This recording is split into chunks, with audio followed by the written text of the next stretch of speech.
Hello YouTube and welcome to a new series on the channel here today. Today we're going to be watching some Baccano, I believe the first episode. Very excited to be doing so. So if you haven't seen the channel before, hello, hi, I react to anime. And yeah, there'll be a little bit of discussion after the fact. It's not just the reaction, there's going to be some review, some analysis after the fact, just to see what the show does, how it ticks, all that other kind of stuff. And I guess I should explain why Baccano. So, long-time viewers on the channel, or at least current viewers on the channel will remember that after Takapi, which I finished up last week, I was like, oh yeah, I'll run a poll. And then I just kind of didn't run a poll because I was quite busy. But more to the point, I don't think running the polls is all that helpful at the moment. It's kind of just, and I've been keeping track of it, just whatever's next always just kind of wins, if that makes any sense. So if I run a poll and, X show finishes first and then, Y and Z shows finish second and third, I'm always just watching Y and Z, the next poll. That's what it feels like. So to kind of alleviate this, I believe I'm going to be running polls less often, but with like taking more shows from polls, if that makes any sense. So I'll just kind of say, hey, whatever's first, that'll go in first. Whatever's second, that'll go in second. But I guess that doesn't really explain why Baccano. Why Baccano is because Baccano is one of the shows that was kind of perpetually second or third, or kind of in the top half of the polls it's been on. I believe it's been on about 5 polls, but I'll need to go back and count them maybe. Princess Tutu was in a similar position, so I decided to just flip a coin and watch whatever, came up. And this was it. Apologies to the Princess Tutu people. But yeah, no, this one's been on the radar quite a bit, and kind of, I don't know, in the kind of aftermath of my coin flip as well, I've learnt that Princess Tutu is pretty episodic, and I did kind of vocalize that I wanted something serialized here in this spot, something with a, contiguous narrative, something to project ahead and all that other kind of stuff. So potentially it was a good thing that it won regardless. So yeah, keen to jump in, of course. I've got the ANN page for it up here ready to go. Maybe that one? Yeah, that'll do. Hello, Baccano. And yeah, I've had a little bit of a look at the staff already. Some interesting names, and of course this thing's being made by Brain Space, which is a studio that I like. Recently watched Penguin Drum, thought it was really good, so they're doing good work out there. That's, yeah, I mean, I'm talking about it. Why not just go over there now? Like, that just makes sense. Anyway, Brain Space, they're quite good. I've got it sorted by members here just so you can see the popular stuff. I forget they did the first season of Snafu there. Interesting. I remember not quite liking the first season. I thought the other seasons were better, so that's a bit curious. Durarara, very popular show. Don't have much to do with it. Haven't really seen it. Somebody on a motorcycle, sure. It's well regarded. I don't even know what My Little Monster is, and it's got 1 million members. Am I stupid? Maybe I just missed that one. We're off to a bad start. I didn't really like, oh my god, what's this show called? To Your Eternity, of course. I thought it was a little bit predictable, and that first episode I thought was a little bit overrated. For me, I'm scrolling down a bit, and that's where I find the good stuff. You got Natsume Yujinsho, extremely well regarded, very high on that Mal kind of 100, of course. I really liked Inspector. I don't know, that was a seasonal from a while back now. But I just, I found the characters enjoyable and the mystery's pretty good. Now, having seen Monogatari as well, it is kind of ripping off Monogatari, but anyway, a lot of things are. Got a lot of stuff here where we're doing like season 2s as well, so that's like season 2 of Spice and Wolf, where I don't believe I see the first season, so that's confusing to me. The other one there was Golden Kamui, wherever it was. Yeah, there we go. Yeah, I don't know what happened there either, but sure. I feel very negative. Oh, I've kind of been half watching this. It's pretty bad. I don't know, half watching is probably generous. It keeps coming up as like the next thing recommended when I end an episode on Mal, so, or not on Mal, on Crunchyroll, so I don't know. That's not very good. I've heard good things about Princess Jellyfish. Yeah, that's good. The previously mentioned Penguin Drum is by far the best show here. By far, in my opinion. Penguin Drum, that's a strong 9 out of 10. It's quite the show. So, I mean, kind of a mixed bag, but you will see as we go through the stuff, this was probably necessary to do early so we can see, because again, I feel like there's a lot of crossover here. Take Takahiro Omori, of course, who is the director on this show. Again, directing Durarara, directing Natsume Yujincho, directing Princess Jellyfish, a lot of the stuff I've talked about already. I was a little bit confused here because I was like, work on Urusei Yatsura, but he was born in 65. How does that make any sense? That show continues for quite a long time. That's why that's making sense, I guess. And weirdly enough, I remember this person's name from something, but I can't see it here. The thing that I would have reacted to and looked at the stuff. There was a little bit of stuff Haibane Renmei, but I don't think it's that. I remember this name for some reason, I don't know. Next up here we have Noboru Takagi, who is the series comp and script. Yes, series comp and script there. Or screenplay, I guess. Much for muchness, it's fine. Once again, Durarara, Golden Kamui, which is an interesting one considering what I spoke about before. Inspector, Natsume Yujincho.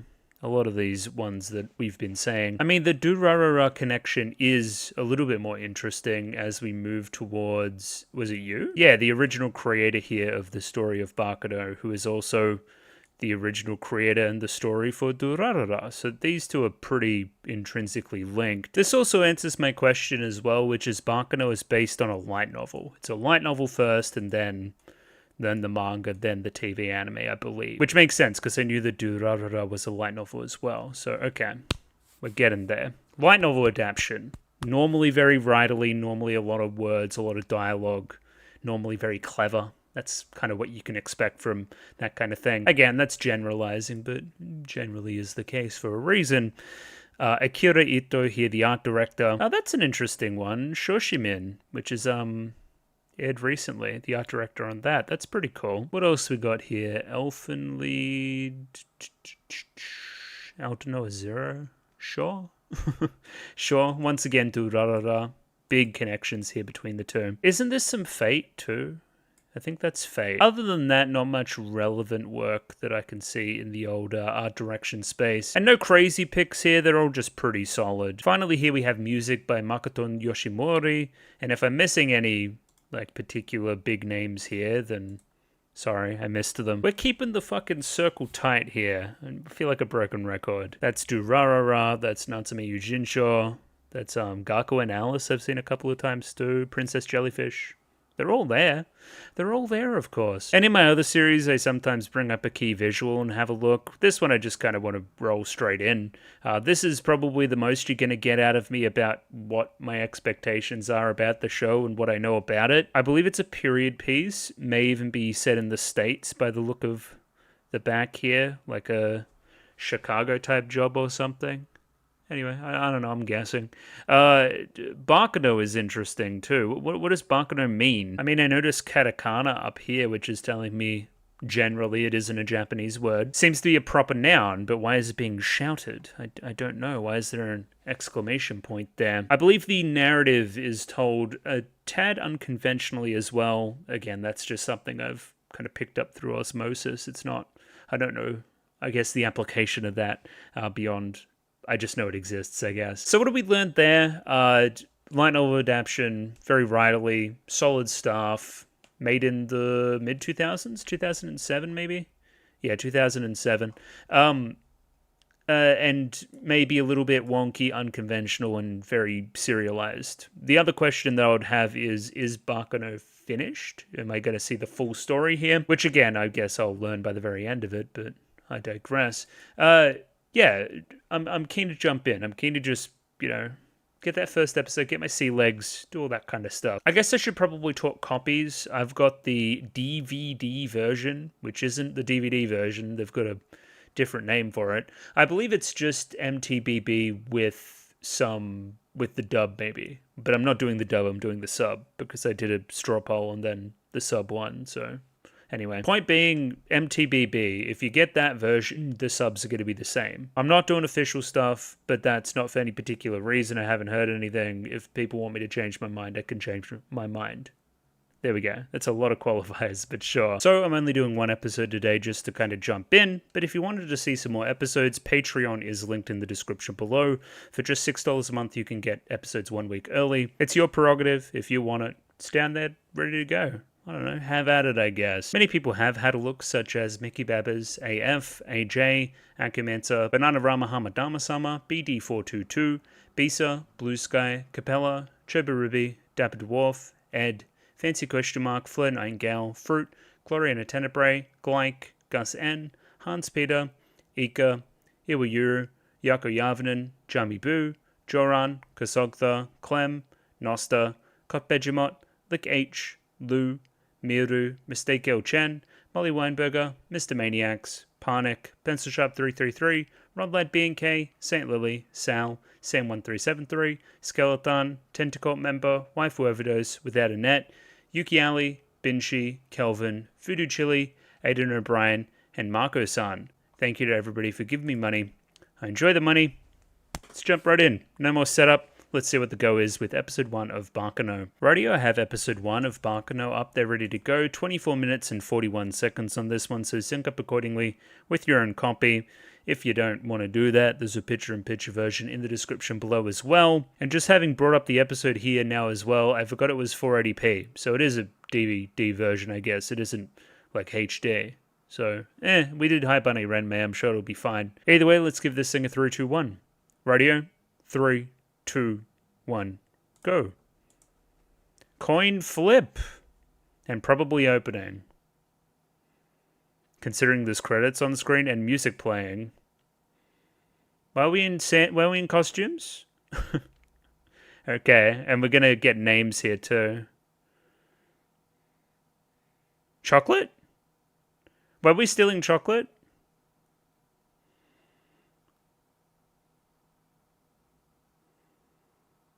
Ensemble cast too, it seems like. Load of characters.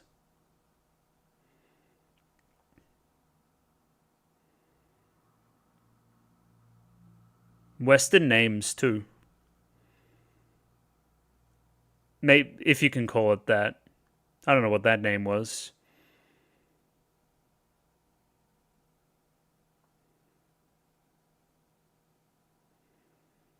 Guns N' Roses? That's Lad. Let's go. Alright, they're giving like antagonistic, sure.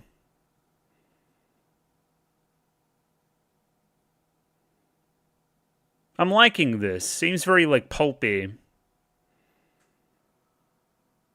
I have no idea who the main characters are though, I'm gonna be honest. Jokers? You meant to take those out of the deck? The soundtrack's fucking cool already.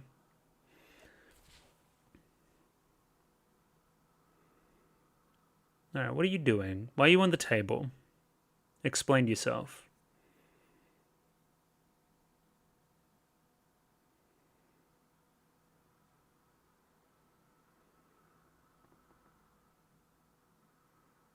Sands? Okay, Carol. Yeah, sitting on the table.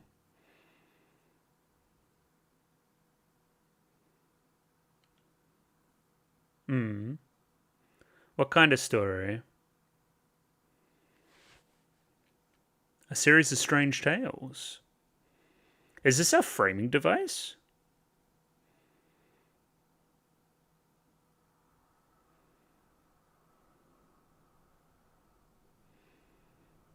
Not at all. I don't remember.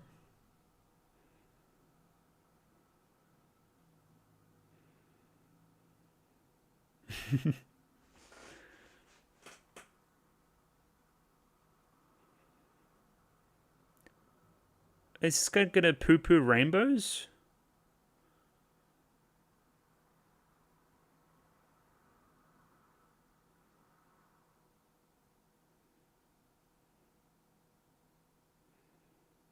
This guy's making up rainbow fan fiction.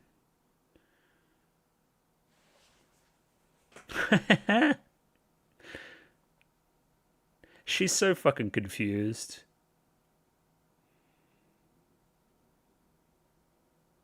I've never thought about that. Yep.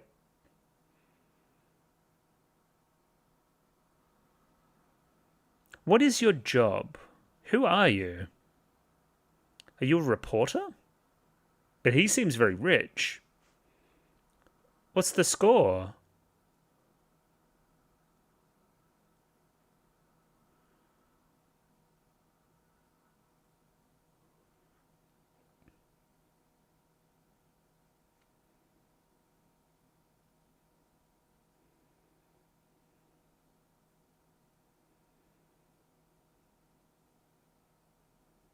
Yeah, definitely like journalist, right?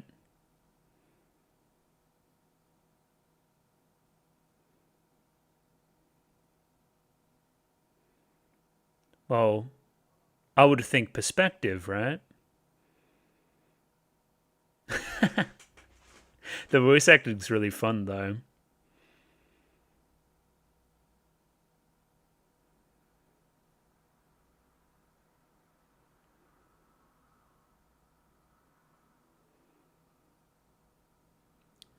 Challenge preconceived notions. Come on now.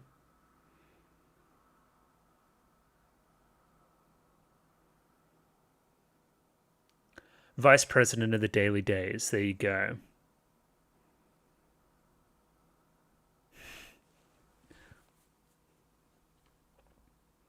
Oh!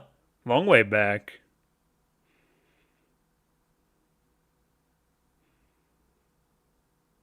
Mm.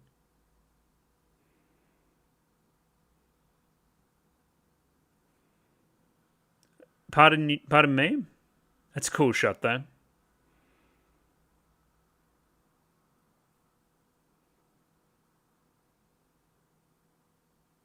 Well, I feel like you've chosen pretty arbitrarily as well. You can go further back than that. I'm sticking up for Carol.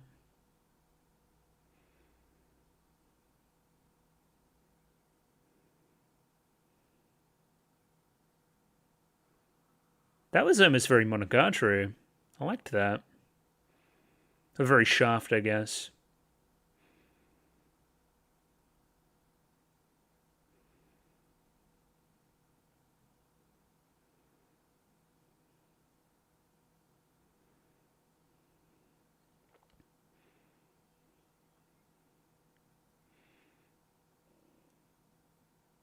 Eccentric robber duo.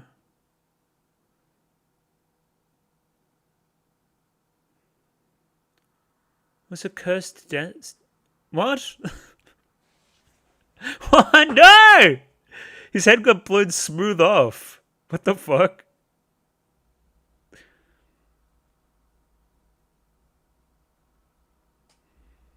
I feel like we circle back around here and this starts to make a bit more sense.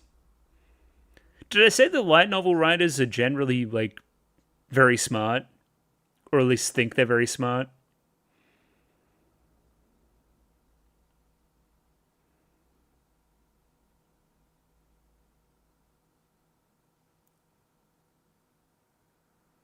He seems main character-ish to me. Spunky. I don't trust you.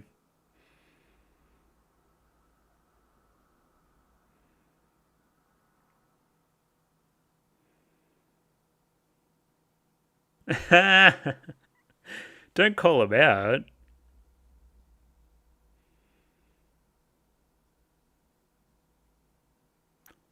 It's a fucking... Oh, I was gonna say it's gonna be a fucking gun. Grabbing the blade? Whoa!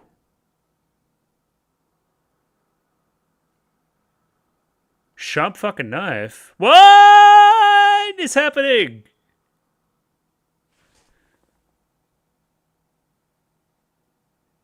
He's a magician, he's a time traveler, he's a something.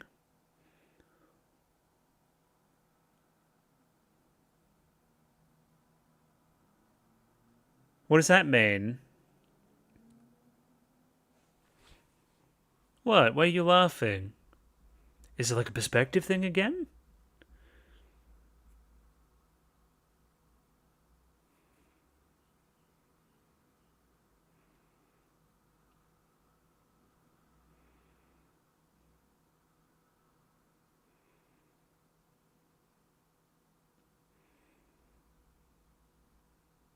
Okay, I mean, yeah, I get it. There's multiple perspectives, and viewing all is, probably wise. Now that seems very prohibition-y, no? They were shooting alcohol? Soundtrack's cool, though. The whole vibe's very cool. I'm liking this. I think once I can slow down, I'll start to understand things a little bit better.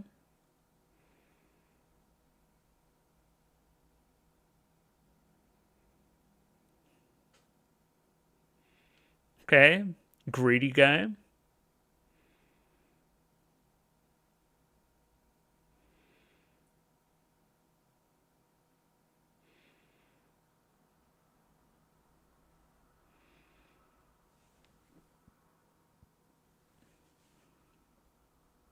Laku.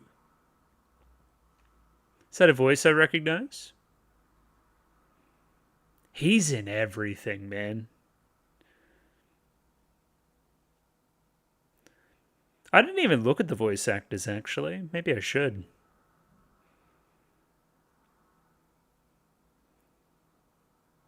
Because doesn't Durarara have an insane cast too? Maybe. Maybe I'm misremembering.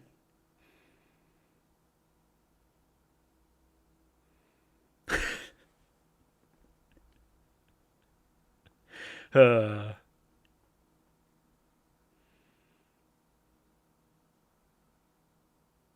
Ooh.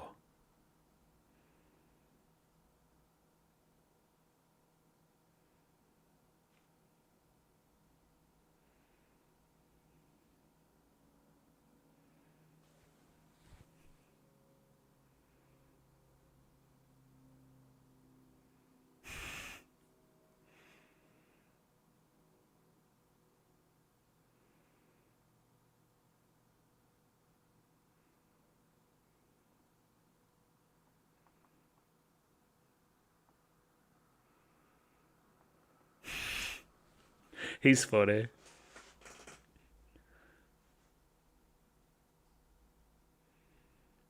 Yes, boss.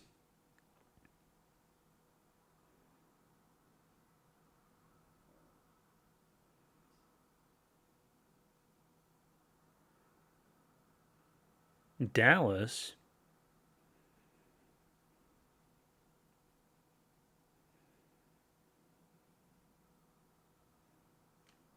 Well, you are the beginning of this telling of the story.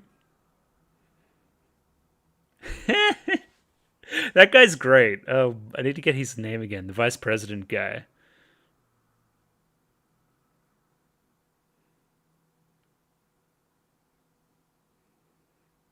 Okay. Oh.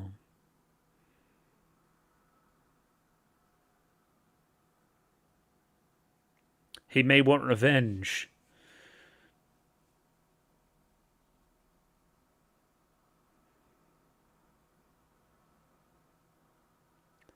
Gustavo, no, how could you?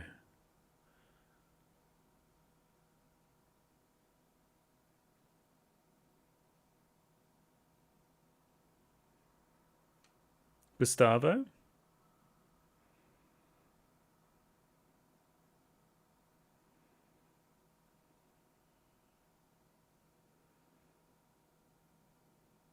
Interesting.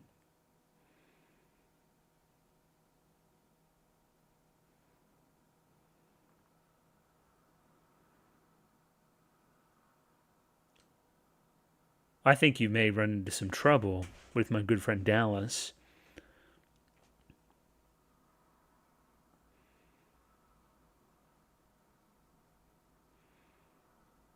Genoard.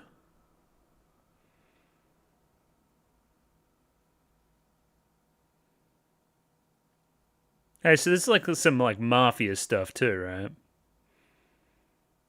Now what are we doing? What's happening here?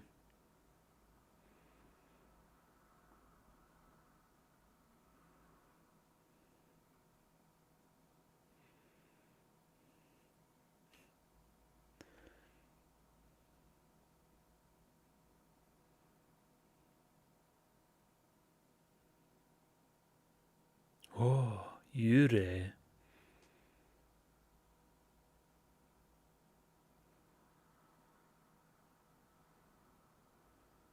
Well, he is pretty lucky if he's still alive.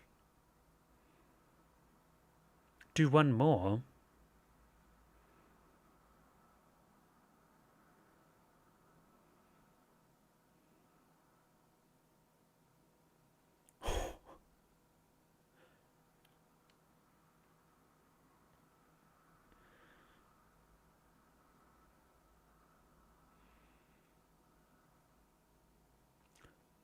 What do you mean I turned you into honeycomb?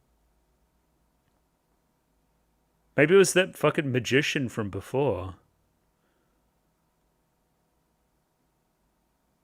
Maybe not.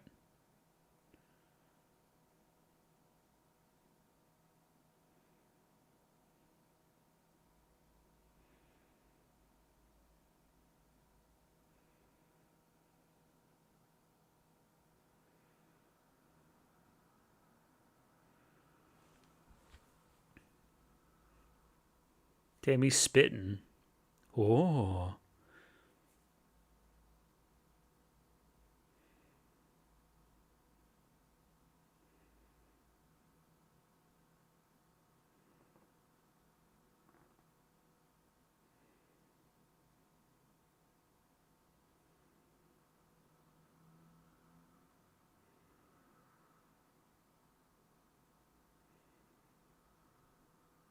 And think about dying?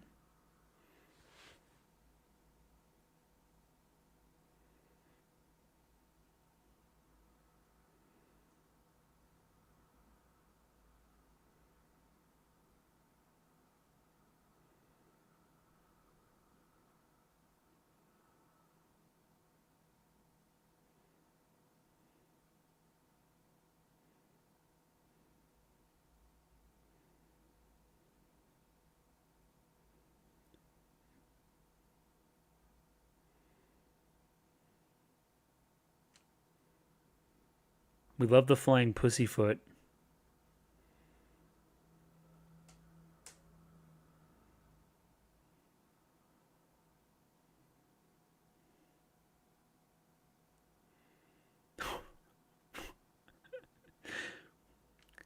Why do I get the feeling that they're not dead?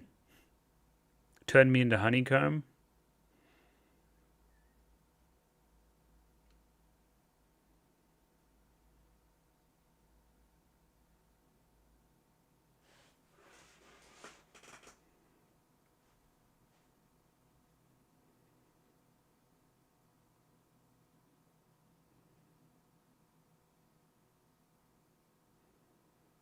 What happened to the flying pussyfoot?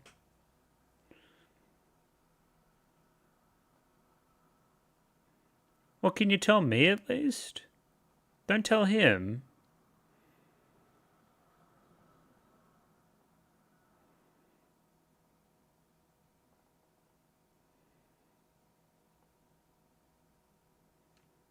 Immortals?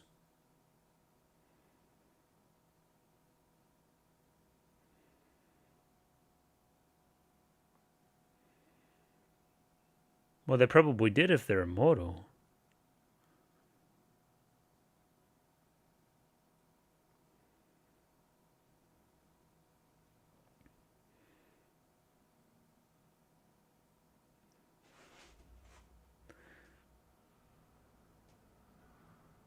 And now we're back here.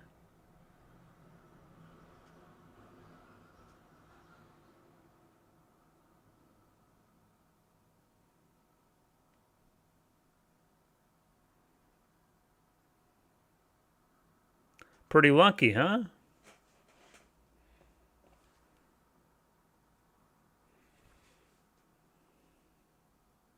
What? What's the spear?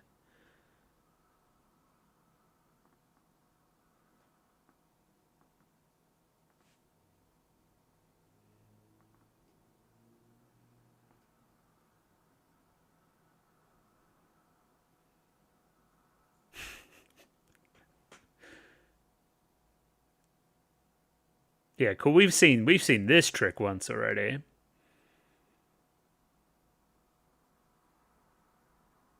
Ooh, it's kind of creepy. I don't like his kind of chest going like that. Wait, no, this is a different fucking boy. How many fucking immortal people are in this show? There's more immortal people than fucking mortal. That's fucking. That was cool though. That was smick.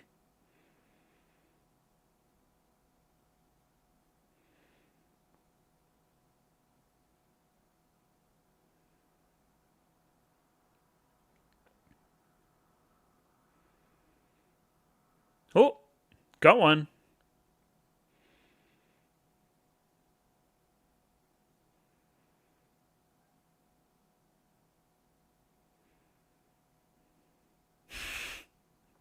I'm with you, buddy. If this was me, I haven't seen a thing.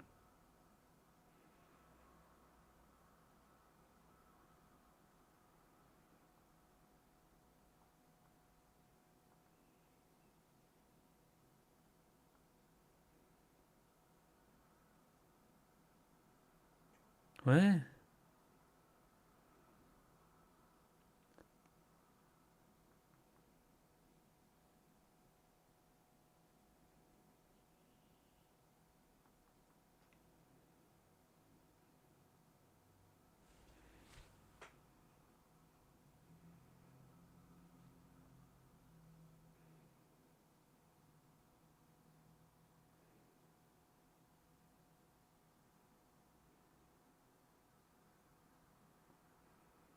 Well, I think there was more than that, but it may be being covered up.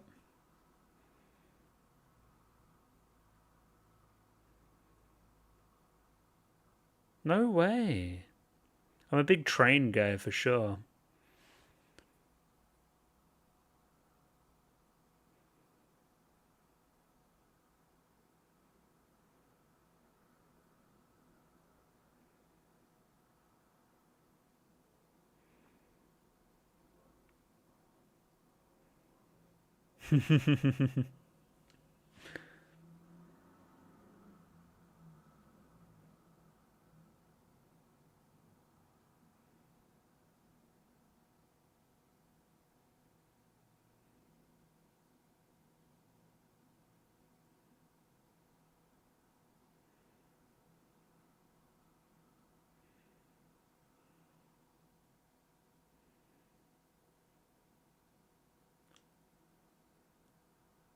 Pardon? Lad. Fucking shoot lad, quick.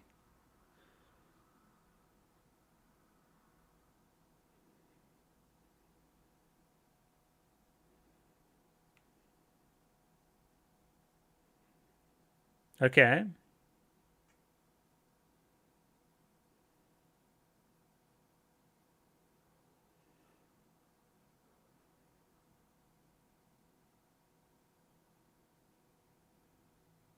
What happened to this fucking train?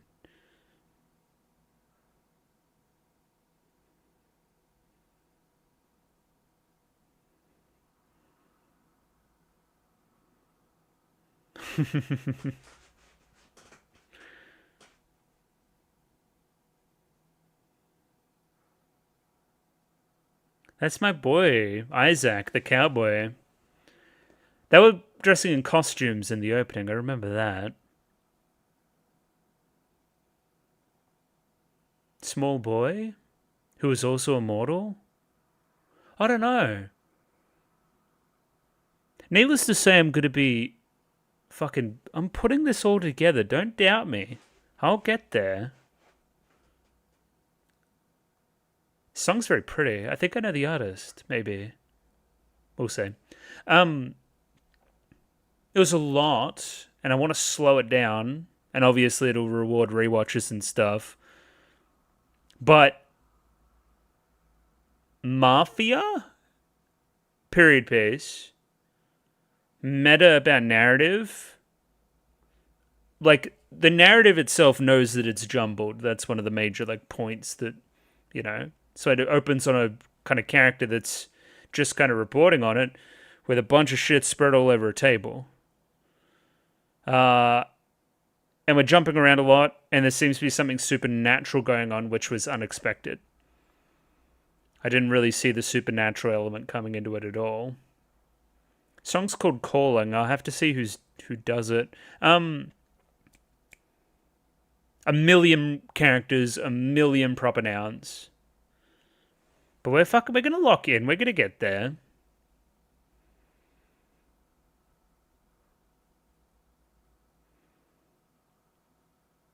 Like, I mean, I feel like this is an apt metaphor. I feel like I've been thrown in the deep end a little bit.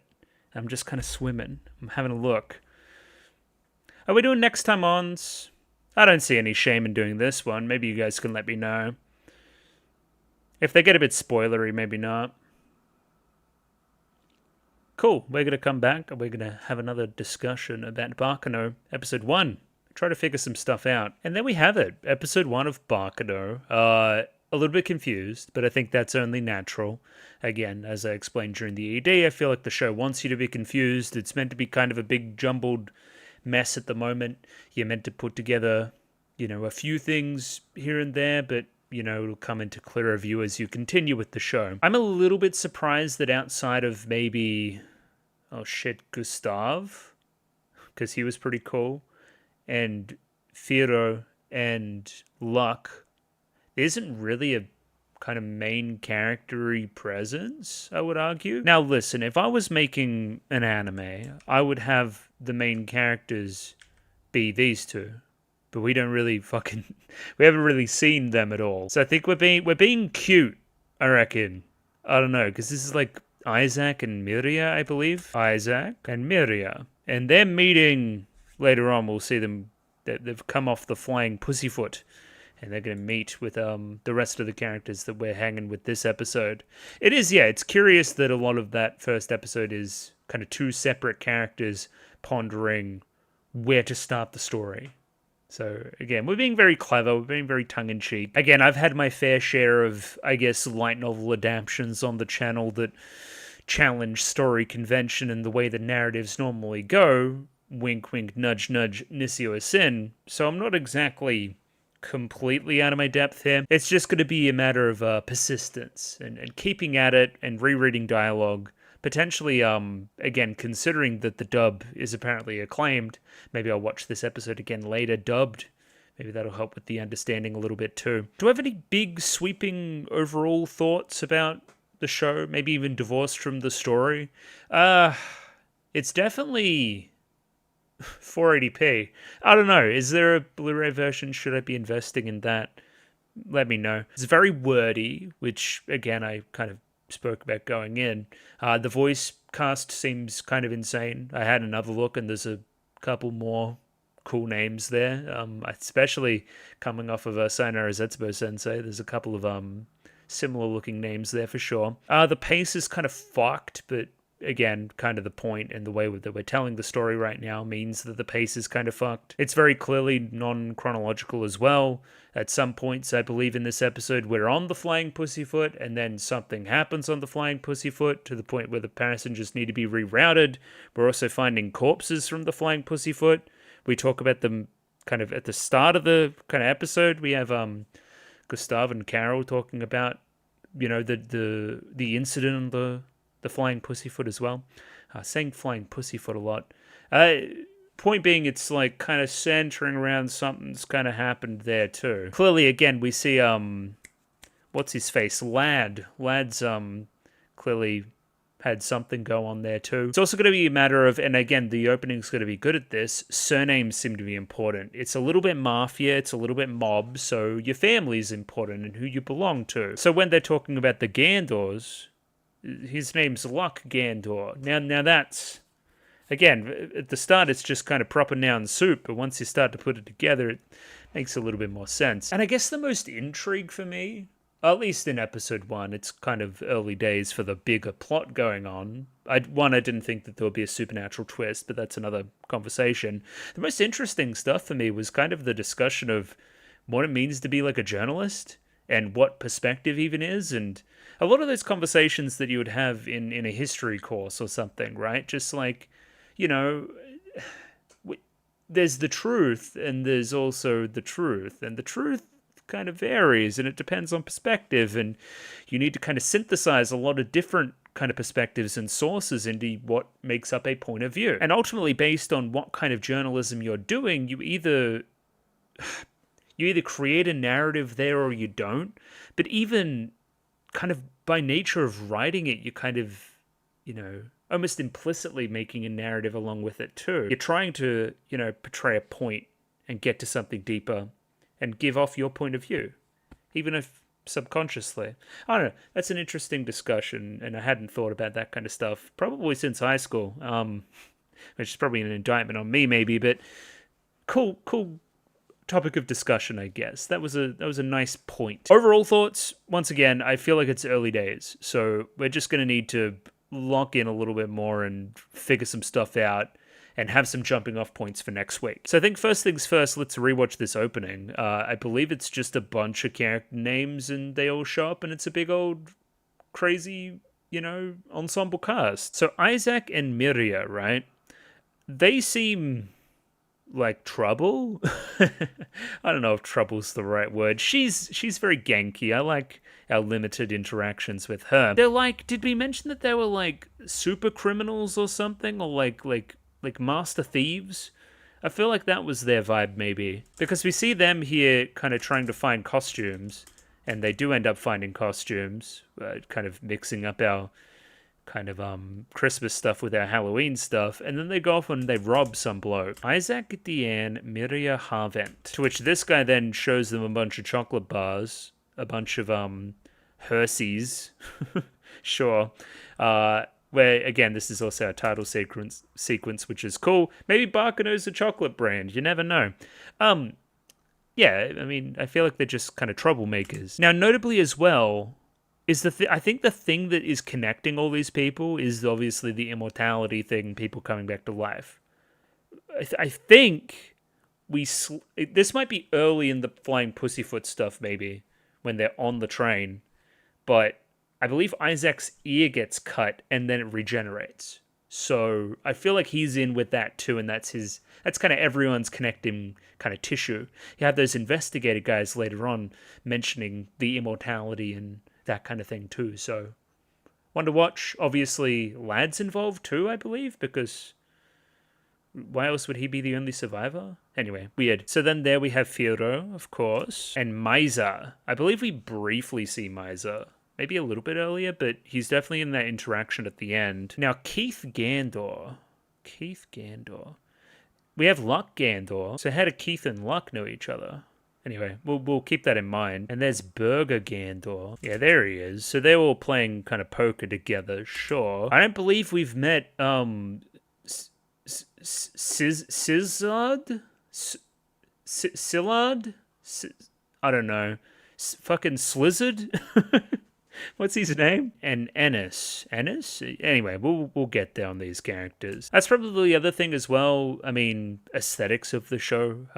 Character designs are a little bit samey. That's probably the biggest kind of criticism, I would say. Everyone kind of looks too similar, IMO. Other than that, it's great. Character designs look cool. It's quite adult, I find, in a cool way. It kind of respects you a little bit more than the average show these days, I would say. And the music's stand out, obviously. Again, if you're, indie kind of jazzy stuff, you'll get a kick out of it. Very kind of fast-paced, gives it a lot of personality. It's good. So that's Lua Klein along with Lad Russo. Lua Klein. Okay. So your name Chain? Got so many chains, so they call me Chaining Tatum. What's going on? And your name's now Nice? What's going on? Jacuzzi Splot? We need to get a grip here. And then we have Eve Genoard and Dallas Genoard. This is the guy that said that he was coming for Gustav. Or Gustavo, I believe it was. Okay. keep in mind. Zeslaw Maya?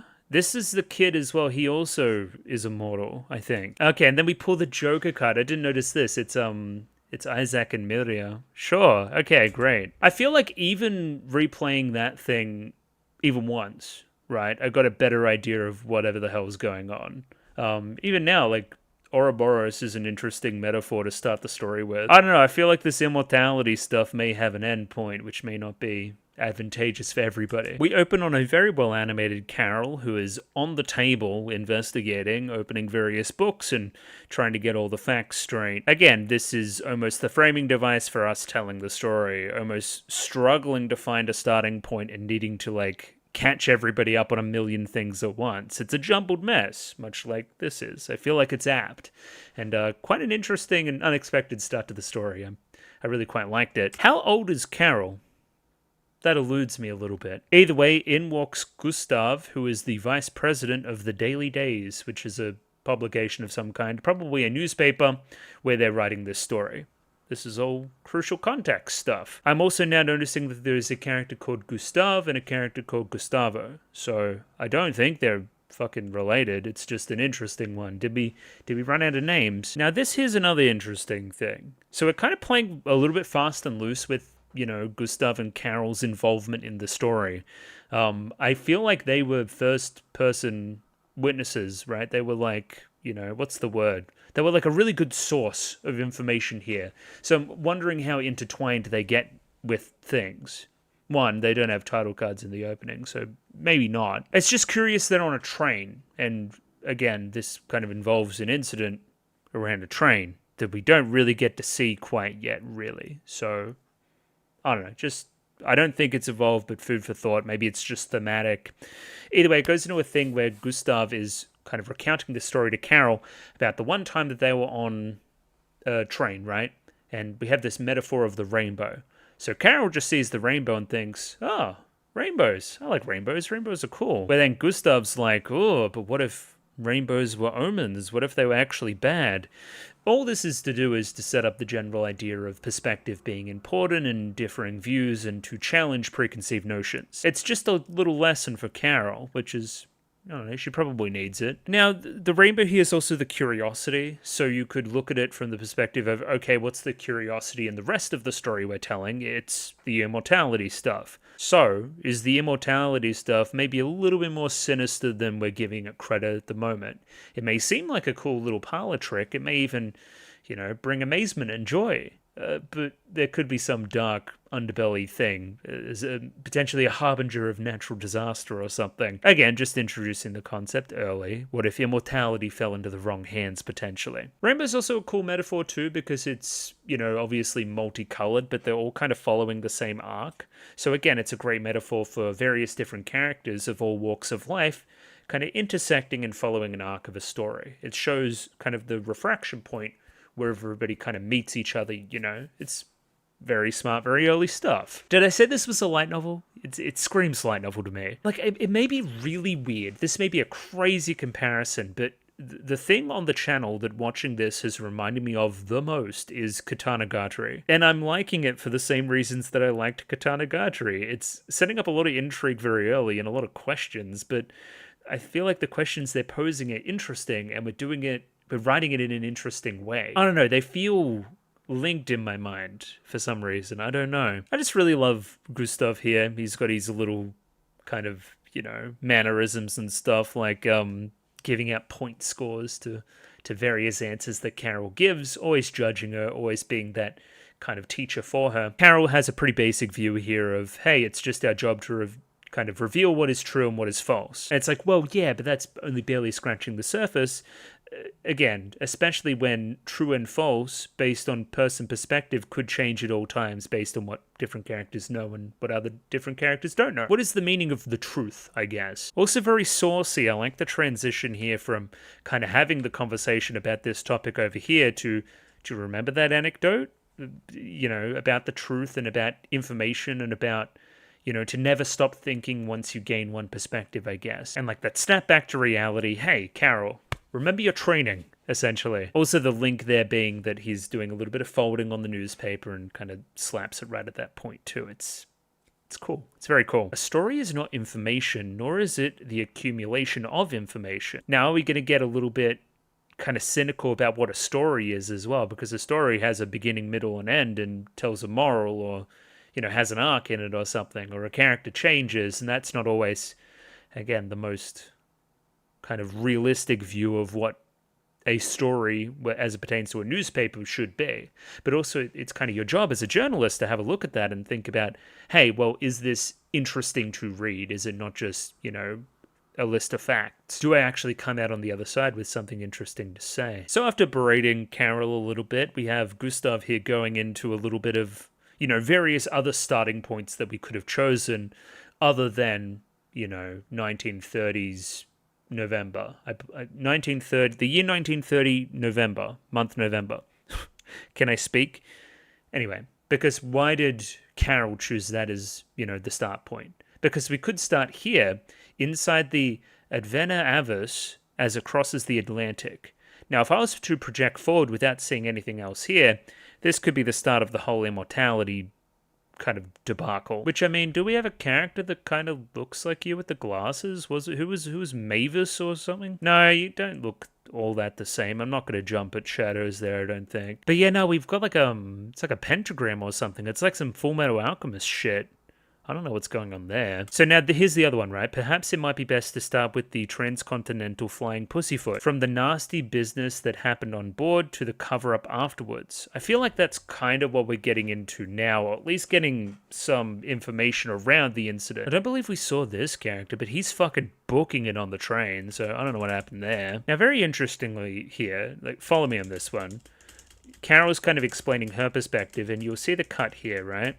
Just one shot of her eye, just for a split second in the middle of her explaining something. Kind of Monogatari, kind of Shaft, no. A lot of cuts to eyes in Shaft shows, for sure. As well as on certain words, just cutting away from the normal shot and the normal pan that we're doing to something else. Again, eye contact was very important to Araragi and Monogatari. Anyway, boring stuff. But it just kind of gives me the sense of kind of Gustav catching her eye.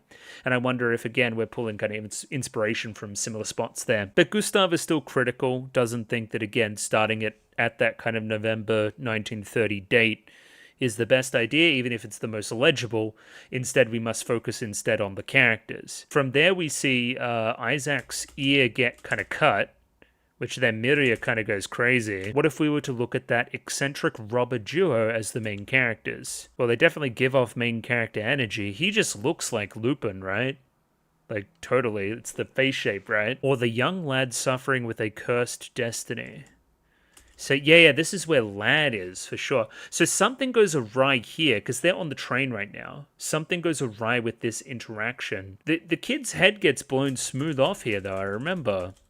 Like, look at that. That's insane. And who's watching here? Yeah, because obviously this kid then comes back to life. So maybe Lad isn't immortal. Maybe he just survived organically, too. I don't know. He seems like a bad guy.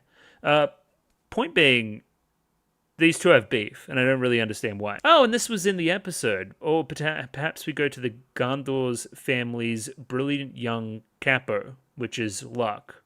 Sure. So maybe we start in each of these three spots, and what's the connective kind of tissue there? It's the immortality thing. Gotcha. And then Carol kind of goes, okay, if we're talking characters and who should be the main character and who's really important here and kind of integral to what we're doing, then Fyodor's a good example. And we get our first kind of sequence that is genuinely outside of Carol and Gustav, and we kind of indulge in Fyodor and his business for a little minute. We're also very clearly playing fast and loose with the idea of who the main character is, and, you know, I know that when I open the opening, I know that Isaac and Miria are first, but it's kind of counterintuitive, right? Because they're not really in the episode all that much. Not very much in episode 1, so I believe they're integral and they seem very main character-y, but equally so does Fyodor, equally so does Luck, right? And again, based on the perspective, could be equally so any other character. Anyway, outside of all that meta-narrative nonsense, in this scene it's pretty straightforward. We have some kind of bum here. Maybe he's got something else going on with him too. Maybe he's part of the whole, I don't know, mob stuff too. Maybe it was a targeted attack. Or maybe he just saw a wad of cash in Fyodor's wallet and decided it was a good idea to try to rob him. Like, he's almost showing off the money like he wants somebody to try him, you know? He knows that he's pseudo-immortal, kind of super immortal, actually. I know I've been talking about them a lot, but I must say I love Carol and Gustav. I think they're fantastic. I kind of wish... I feel like we're going to move away from them as the show continues, and I feel like that's almost a mistake. They're very good. This was the first big reveal, like, in central view of there being something kind of supernatural going on here too, which was a great moment. I totally did not see it coming. I didn't think it was that kind of show at all. As again, we see the kind of blood evaporate off the knife and go straight back into Firo. So again, last names, Firo Procenizo, sure, nailed it, of the Martillo family. Believe we mentioned Martillo family a little bit later on in the dialogue with the other mob guy. So it was like the Gandors and the Martillos or something, which would make sense because those two are associated in the rest of the episode. This is a great line here too. An event is like a kaleidoscope, and the character you focus on is the lens through which it is viewed. In other words, there is one incident, but there are as many stories about it as there are people involved. Everybody has their own particular kind of tale and perspective on it. As you kind of move that kaleidoscope around, all them colors going to shift, you know? It's the same device, but you look at it and it changes, you know?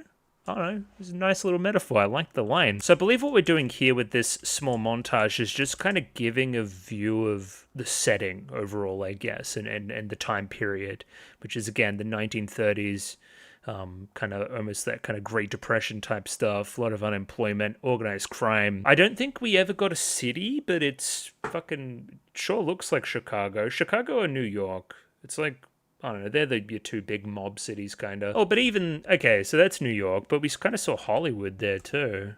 Yeah, so I don't know where we are. Definitely doesn't feel like Hollywood. From there, we meet our character, Gustavo. Different from Gustav. He's angry and kind of dumb. That's his major character trait. He's also killed two members of the Genoard family, of which there's a guy. I don't know, we'll see the seed here in a second. Yeah, there we go. Okay, so it seems like the Gandors and the Martillos are kind of important families, and we're kind of at war with them, and it's kind of mob stuff, I think. From there, we panned out of that scene and into a small restaurant, where we have the Gandors speaking, because it's Luck and whoever this was, I forget, Keith or somebody. And yeah, those are the Runerathas. Runerathas? Yeah, sure, let's go with that. Cool, so that's that family's name, who's the guy with the glasses later on. Now, the muscle of the operation here is Burger. We remember his name because he's dumb, and he eats a lot of burgers. Sure. Burger, Gandor, and then Keith's the big boss over here. Okay, we're getting there. Oh yeah, this is still like Gustav kind of framing the story here though, where it's like, okay, so where he's starting the story is where the Mafia and the Camorra go after each other, but also kind of clarifies and qualifies it by saying, in one instance, this is the start of the story. Either way, back with Gustavo, not to get confused, where he's now recounting about the Gandors, right? Saying that specifically he killed Luck. He didn't kill Luck. So my question again is, did he try to kill Luck previously, or was the attempt on Luck the bookstore thing that happens later in the episode? I feel like it's that. Because why would he make an attempt on his life if he already came back from the dead once? That doesn't make any sense. So it probably wasn't that. Anyway, Gustavo's major character trait here is that he's fucking bad at his job and incompetent. Because we kind of move on from that onto the Genoards here. We also mention here that we've made arrangements to buy bombs to take out the Martillos, which is kind of Theodore's whole thing. Sure, keep that in mind. Yes, of course, Dallas is his name. Dallas and Eve, how could I forget? And this is where Gustav's kind of playing fast and loose with it, because then he's like, wouldn't it be strange if we, or wouldn't be strange if we were the beginning of the story? So what does that mean? Does that mean they're actually involved, or does that mean in telling the story, they're the ones that are beginning the story almost, which is kind of fucked. And it goes to show how much author is important in kind of telling a story and making a source and all that other kind of stuff. And also it's kind of meta because, yes, they did start the story. We started the story with Carol. That's kind of fun. I'm imagining this is the title of the episode. The vice president doesn't say anything about the possibility of him being the main character. What? And this here is in 1931 and not November 1930, which was when Carol wanted to start the story. We're just getting a lot of stuff straight. I fear for my life next week. I'll need to sit down and do a good old summary before I start. Anyway, back to Gustavo being incompetent. He, without permission, killed Dallas's father and his brother. So Dallas is probably going to want revenge, you would imagine. And apparently Dallas wasn't supposed to know that he was the one that did it. Because, like, he paid off investigators and made sure that he didn't leave, a trail. But again, he's kind of dumb, so he probably did leave a trail. And apparently, according to the Renarata guy here, this is more important than the Gandors. So the Gandors, the Murillos, whatever, that's fine. More important is this Dallas stuff. And yeah, he also immediately decides to bring him in dead as well, which doesn't make any sense to me, but sure, he's dumb. He's probably not going to have his way. I think Dallas is going to live the attack. Now, this is where I get giga mega confused, right? Because I just see that whole scene play out, and then Gustavo say, we got to get the guy. We got to get Dallas. Go, go, go, go, go. And then we cut back to a few minutes ago when we were with the Gandors. And then there's this guy here, which was one of the guys that was doing the attacks on, I don't know, they're like parlor or whatever, right? So then we're going to like torture him or whatever and try to get some information. But it seems like this should be involved with the previous scene, but it isn't.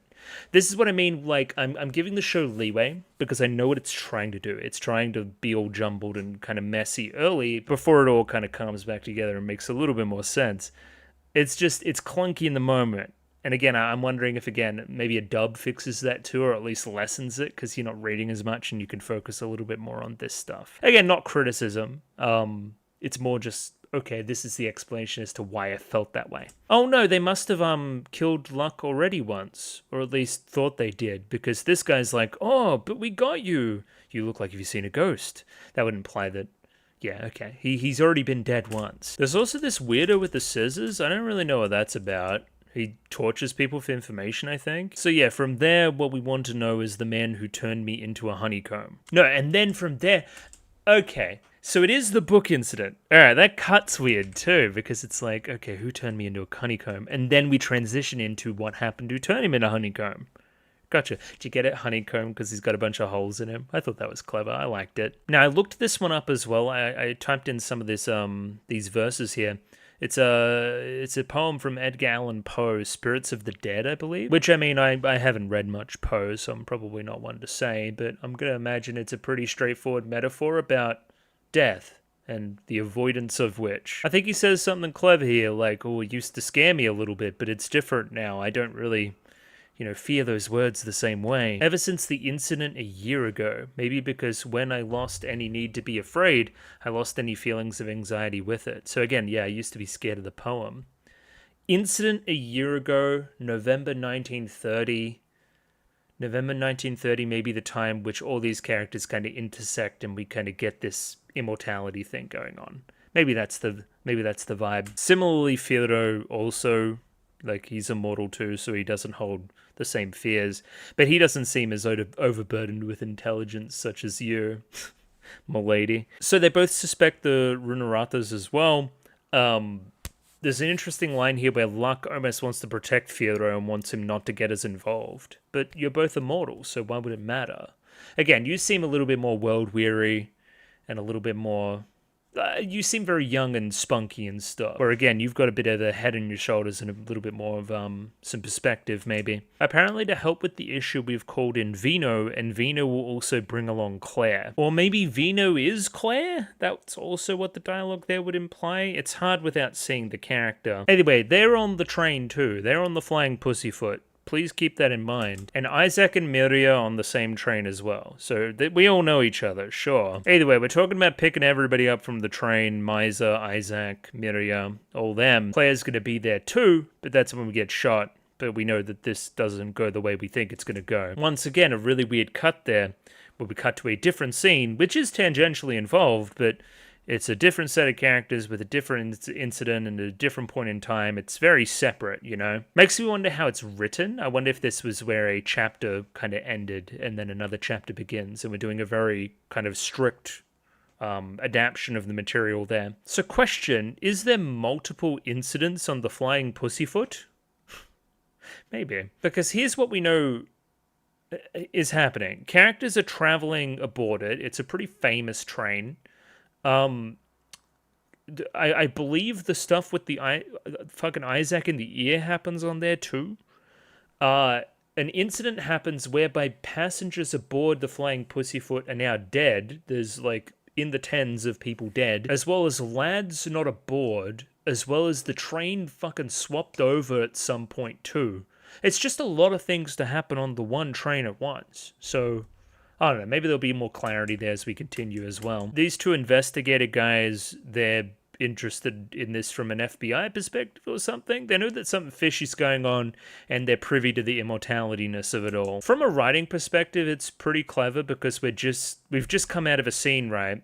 We've kind of got hints here and there. There was the whole finger stuff from Fyodor earlier, but we've kind of a scene where Luck and Fyodor have died, per se, and then we have two characters talking about immortality, and of course, we put the two and two together. And specifically, they mention a her, and the her is the person that they're investigating.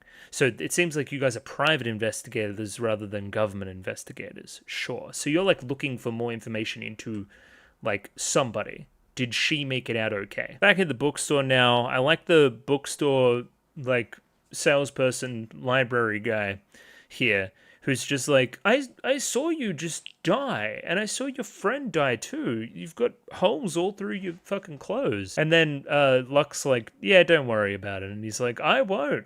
I'll be good. I'll shut my mouth. I won't tell anybody nothing. I don't know. I feel like this is what I would be like in such a situation where, you know, I'm lucky to be alive. Hey, you guys, whatever you got going on, as long as you're doing it away from me, I won't tell anybody. We'll just live and let live, you know? Oh, I was mistaken. So this is a different, separate scene, not on the train. For some reason, I felt like this looked like it was on the train, but it's not. There's a ton of characters here, some of which come back later too, but they're kind of doing a demonstration of the whole immortality type thing. But yeah, at that same point, there's this kid, right? And the kid's fine. And this kid's the same kid that fucking Lad gets, right? So is this even the same point? This kind of scene earlier? Is it? Because then this kid dies. But his head doesn't really come back together over here. Or maybe it does? Okay, sure. No, it is the same scene. Okay. But, okay, walk with me here.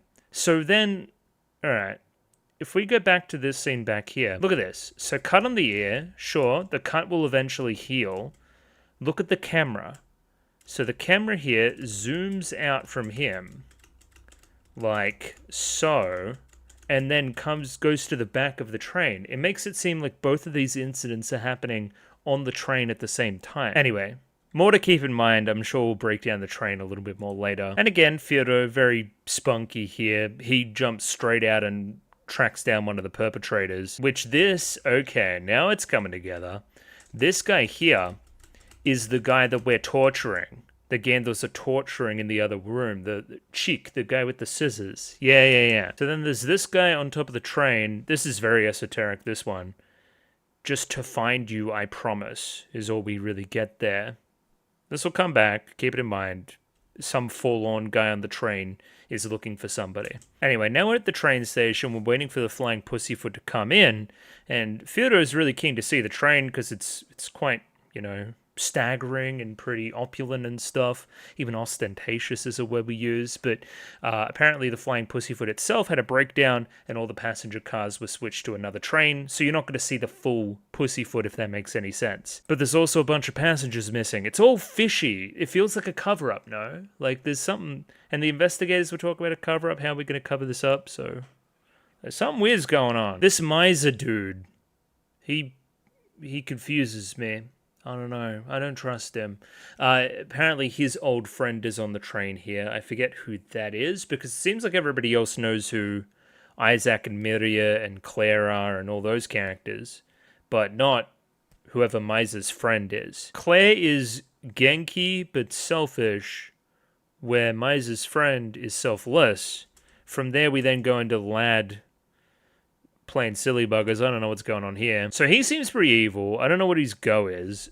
He's got a hostage. She might be involved somewhere else too. So there's a lot of weird stuff. This is the guy that was running on the train. And this is Nice, I believe we're calling her, not Nice. I don't know if she's nice or not. You're also clearly a character. You were probably in the opening. They've also got a giant behind them, who's also behind my camera. Hang on. Look.